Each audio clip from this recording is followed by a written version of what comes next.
विधान परिषद निवडणुकीवरून जयंत पाटील आणि शिवेंद्रराजेंमध्ये जुंपल्याचं दिसतं आणि सातारच्या दोन्ही राजेंचा स्वाभिमान दुखावला गेलाय असं विधान जयंत पाटील यांनी केलेलं होतं। तर दोन्ही महाराजांना डावलल्याचा जयंत पाटलांचा दावा शिवेंद्रराजे यांनी फेटाळून लावलेला आहे। तर विरोधकांना गैरसमज पसरवल्याशिवाय मत मिळत नाहीत अशी प्रतिक्रिया शिवेंद्रराजे यांनी यावर बोलताना दिली। तर सांगलीला 3 मंत्रिपद मिळायची तेव्हा साताऱ्याचा अन्याय दिसला नाही का असा प्रतिप्रश्न शिवेंद्रराजे यांनी केलाय। तर शिवेंद्रसिंहराजेंचा जयंत पाटील यांना हा रोखठोक सवाल आहे।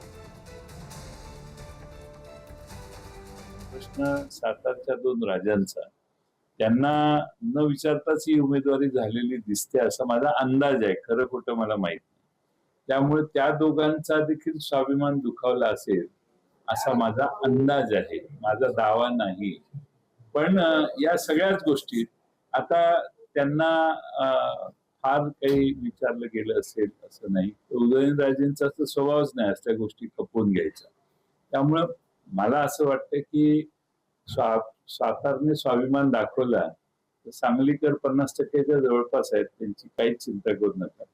कसं आहे, ते विरोधक आहेत, महाविकास आघाडीचे ते नेते आहेत, ज्येष्ठ नेते आहेत। शेवटी गैरसमज पसरवल्याशिवाय त्यांना पण माहित आहे की मतं मिळणार नाही, आणि मग गैरसमज पसरवायचं असलं तर हे असं बोलल्याशिवाय मतदारांमध्ये गैरसमज पसरणार नाही हे चांगलं माहिती आहे जयंत पाटील साहेबांना।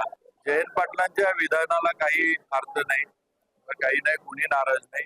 सगळे आम्ही भारतीय जनता पार्टी महायुतीमध्ये सगळे एकत्र आहे। मोठ्या फरकानं आमच्या उमेदवार धैर्यशील कदम यांचा विजय होणार आहे ही वस्तुस्थिती।